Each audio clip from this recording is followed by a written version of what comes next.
আজিৰে পৰা 5 দিনীয়াকৈ অনুষ্ঠিত হ'ব অসম বিধানসভা পঞ্চদশ শীতকালীন অধিৱেশন। এই অধিৱেশনতে ভিন্ন বিধেয়কৰ লগতে উত্থাপন হ'ব বহু চৰ্চিত অসম বহু বিবাহ প্ৰতিৰোধী বিধেয়ক 2025। আজি 1983 চনৰ হিংসাত্মক ঘটনাৰ তদন্তৰ বাবে তিৱাৰী আৰু মেহতা আয়োগৰ প্ৰতিবেদনো দাখিল কৰিব অসম চৰকাৰে। আমি অধিক তথ্য জানিম। আমাৰ সাংবাদিক অনুমনাথ লাইভ যোগে সংযুক্ত হৈ আছে। অনুমনাথ, আপোনাৰ কাষলৈ পোনপটীয়াকৈ গৈছো। আজিৰে পৰা যেটো শীতকালীন অধিৱেশন অনুষ্ঠিত হ'ব, জুবিন গাৰ্গৰ ন্যায়ৰ যি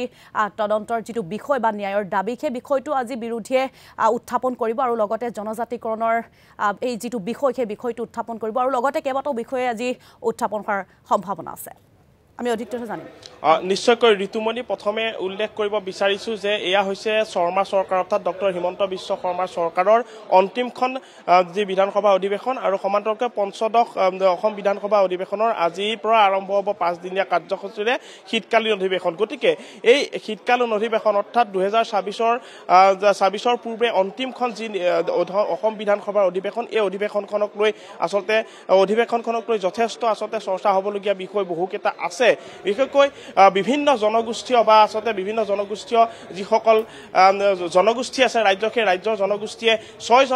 জনজাতিকৰণ, সেই জনজাতিকৰণক লৈ যোৱা 5টা বছৰে তেওঁলোকৰ যি ধৰণৰ আন্দোলন কৰি আহিলে, প্ৰতিবাদ কৰি আহিলে, সেই প্ৰতিবাদৰ ফলাফল কি ধৰণৰ হ'ব, সেই প্ৰতিবাদক চৰকাৰ পক্ষই কিমান ধৰণে গ্ৰহণযোগ্যতা হিচাপে গ্ৰহণ কৰিলে বা কেনেধৰণে তেওঁলোকৰ যি মত, সেই মত তেওঁলোকে গ্ৰহণ কৰিলে চৰকাৰখনে, এই গোটেই বিষয়খিনি কিন্তু এইখন বিধানসভাতেই জল পটপট হ'ব বা স্পষ্ট হ'ব গোটেই বিষয়খিনি। গতিকে আজিৰ পৰা আৰম্ভ হোৱা শীতকালীন অধিৱেশনৰ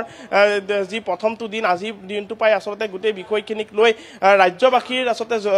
যথেষ্টভাৱে দৃষ্টি নিবদ্ধ হৈ থাকিব। আৰু দ্বিতীয়টো কথা এইটো হৈছে যে আজি অসম বিধানসভাত দুখনকৈ যি প্ৰতিবেদন, অসমৰ যি হিংসাজৰ্জৰ এটা পৰিৱেশৰ সৃষ্টি হৈছিল 1983 চনৰ, আৰু সেই 83 চনৰ যি ধৰণৰ হিংসাজৰ্জৰ এটা হত্যাকাণ্ড, এনেধৰণৰ যি ঘটনা সংঘটিত হৈছিল, সেই সংঘটিত হোৱা ঘটনাক লৈ যি ধৰণৰ এখন আয়োগ গঠন কৰি দিয়া হৈছিল, সেই আয়োগৰ যিখন প্ৰতিবেদন, তিৱাৰী আয়োগৰ প্ৰতিবেদন আজি দাখিল কৰা হ'ব। সমান্তৰালকৈ মেহতা আয়োগৰ যি প্ৰতিবেদন, সেই প্ৰতিবেদন দাখিল কৰা হ'ব। গতিকে দুখনকৈ প্ৰতিবেদনক লৈ সদনৰ পৰিৱেশ কেনেধৰণৰ হয় বা সদনৰ মজিয়াৰ কি ধৰণৰ পৰিৱেশ হয়, এই গোটেই বিষয়খিনি আজি দৃষ্টিগোচৰ হৈ থাকিব প্ৰতিগৰাকী ৰাজ্যৰ প্ৰতিগৰাকী জনতাৰ। গতিকে এটা কথা ক'ব লাগিব যে 1983 চনৰ অৰ্থাৎ প্ৰায় 40 বছৰ পূৰ্বৰ যি হিংসাজৰ্জৰ অসমৰ পৰিৱেশ আছিল, এই পৰিৱেশক লৈ সেই পৰিৱেশৰ খাম কটোৱাৰ বাবে বা সেই পৰিৱেশৰ অৱসান ঘটোৱাৰ বাবে অসমৰ প্ৰতিগৰাকী অসমীয়াৰ বা অসমৰ প্ৰতিটো জাতিৰ বা জনগোষ্ঠীৰ যি তেওঁলোকৰ সুৰক্ষা, সেই সুৰক্ষাৰ বাবে কি ধৰণে কাম কৰিব লাগিব,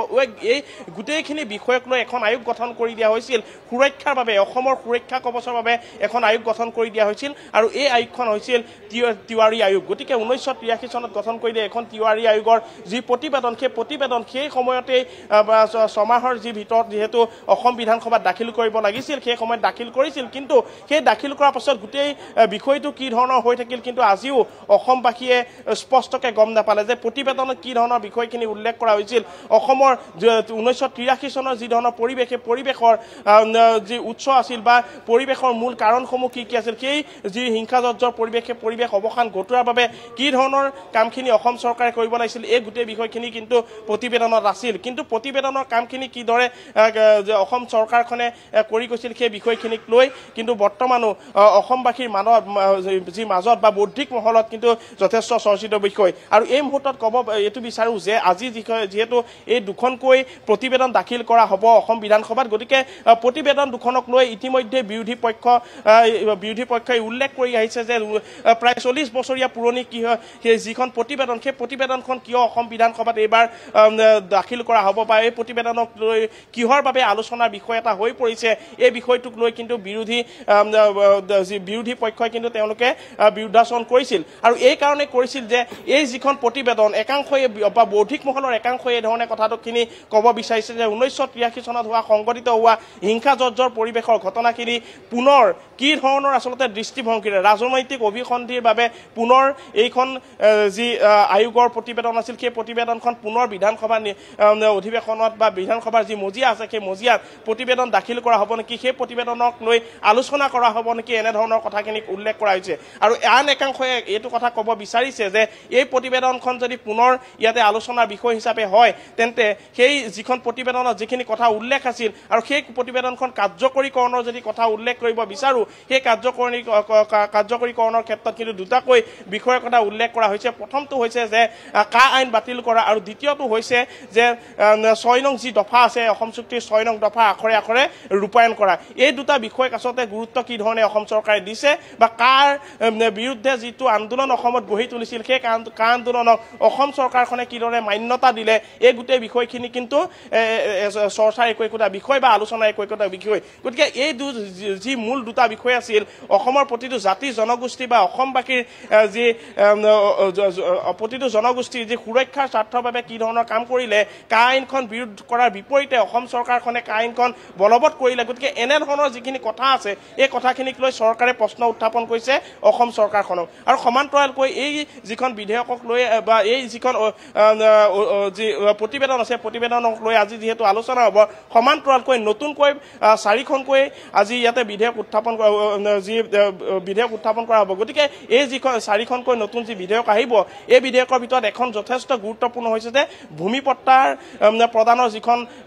যি বিধেয়ক আছে সেই বিধেয়কখন আজি উত্থাপন হ'ব গতিকে অসমৰ বা বিশেষকৈ চাহ জনগোষ্ঠী বা চাহ বাগিচাৰ এলেকাৰ যিসকল বাসিন্দা আছিল সেই বাসিন্দাসকলে যি তেওঁলোকে দশক ধৰি বাস কৰি অহাৰ পাছতো তেওঁলোকে নিজৰ যি ভূমিপট্টা সেই ভূমিপট্টাৰ বা ভূমিৰ অধিকাৰ তেওঁলোকে লাভ কৰা নাই গতিকে এনেধৰণৰ যিখিনি বিষয় আছে সেই বিষয়ে কেন্দ্ৰ কৰি এখন যি বিধেয়ক সেই বিধেয়কখন যথেষ্ট গুৰুত্বপূৰ্ণ হ'ব আৰু এই বিধেয়কখন আজি উত্থাপন হ'ব আৰু সমান্তৰালকৈ আন 3খন গুৰুত্বপূৰ্ণ বিধেয়ক আজি উত্থাপন হ'ব আৰু আমি যদি আনফালে যদি কথা কওঁ আজি সদনৰ পৰিৱেশ বা পৰিস্থিতি কেনেধৰণৰ হ'ব এই বিষয়টোক লৈ কিন্তু যথেষ্ট চৰ্চা আছে কিয়নো জুবিন গাৰ্গৰ মৃত্যুৰ যি ৰহস্য আছিল সেই ৰহস্যক লৈ বা জুবিন গাৰ্গৰ যিহেতু হত্যা কৰা হৈছিল বুলি মুখ্যমন্ত্ৰীগৰাকীয়ে উল্লেখ কৰিছিল SIT গঠন কৰি দিয়া হৈছিল আজি কেইদিনমান পাছত 3 মাহ সম্পূৰ্ণ হ'ব গতিকে অসম চৰকাৰখনে ন্যায় প্ৰদানৰ ক্ষেত্ৰত কি ধৰণৰ কাম কৰিছে বা SITয়ে ন্যায় প্ৰদানৰ ক্ষেত্ৰত বা তদন্তৰ ক্ষেত্ৰত কি ধৰণে কাম কৰিছে এই গোটেই বিষয়খিনিক লৈ কিন্তু অসমৰ প্ৰতিগৰাকী জনতা আশ্বস্ত হোৱা নাই আৰু এই গোটেই বিষয়খিনিক লৈ আজি হয়তো সদনৰ মজিয়া যে উত্তাল হ'ব তাত কোনো মানা নাই গতিকে এনেধৰণৰ কথাখিনিক লৈ বা জুবিন গাৰ্গৰ জাষ্টিছ বিচাৰি অখিল গগৈৰ পৰা আৰম্ভ কৰি বিৰোধী প্ৰতিটো দলৰ যিসকল বিধায়ক আহিব সেই বিধায়কসকলে এই গোটেই বিষয়খিনিক লৈ বা জুবিন গাৰ্গৰ যি জাষ্টিছ সেই জাষ্টিছ ফৰ জুবিন গাৰ্গৰ যিটো শ্লোগান আছে এই শ্লোগানেৰে আজিৰ অসম বিধানসভাৰ যি পৰিৱেশ আচলতে কি ধৰণৰ হ'ব গোটেই বিষয়খিনি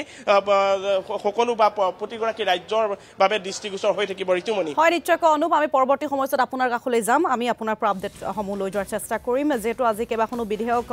কেইবাখনো প্ৰতিবেদন উত্থাপন হ'ব বুলি উল্লেখ কৰিছে আৰু জুবিন গাৰ্গৰ ন্যায়ৰ দাবীৰ লগতে জনজাতিকৰণকে ধৰি কেইবাটাও দাবী উত্থাপন কৰিব আৰু আজি বিধানসভাৰ মজিয়া উত্তাল কৰাৰ সম্ভাৱনা আছে বিৰোধীসকলে